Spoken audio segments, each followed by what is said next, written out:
ఒకప్పుడు ఇతరుల ఇళ్లల్లో పని చేసుకుంటూ జీవితం సాగించిన ఒక సామాన్య మహిళ. చేతిలో పెద్దగా డబ్బు లేదు, వెనక రాజకీయ వారసత్వం లేదు, చెప్పుకోవడానికి పేరున్న కుటుంబం లేదు.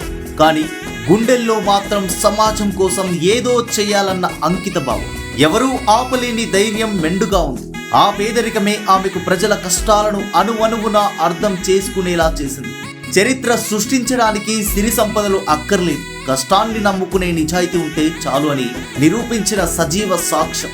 పశ్చిమ బెంగాల్కు చెందిన కలితా మాజీ ఒకప్పుడు నెలకు కేవలం 2,500 రూపాయల కూలీ కోసం ఇతరుల ఇళ్లల్లో పాత్రలు కడిగి ఇల్లు ఊడ్చిన ఆ చేతులే నేడు వేలాది మంది ప్రజల సమస్యలు పరిష్కరించేందుకు మంత్రిగా బాధ్యతలు చేపట్టాయి.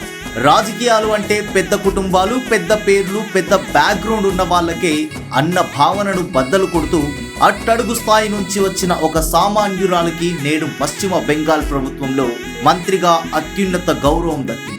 ఒక సామాన్య చాయ్వాలా దేశ ప్రధాని కావడం, ఒక గిరిజన మహిళ దేశ ప్రథమ పౌరురాలు కావడం, ఇళ్లల్లో పని చేసుకునే ఒక పేద మహిళ ఒక మహానాయకురాలిగా ఎదగడం ఇదొక అద్భుతం. నిబద్ధత ఉంటే సామాన్యులను సైతం సింహాసనంపై కూర్చోబెట్టవచ్చని భారతీయ జనతా పార్టీ మరోసారి నిరూపించింది. కలితా మాజీ గారి విజయం కేవలం ఒక వ్యక్తిది కాదు, ఇది పేదరికంపై పోరాడిన ఓ మహిళా శక్తి విజయం. సామాన్యుడికి అవకాశం ఇస్తే ఎంత ఎత్తుకైనా ఎదగగలరని నిరూపించిన ప్రజాస్వామ్య విజయం. నా పరిస్థితులు చిన్నవైనా నా కలలు చిన్నవి కావు అని చెప్పే ప్రతి మహిళకు ఇదొక ధైర్యం. జై హింద్, జై భారత్.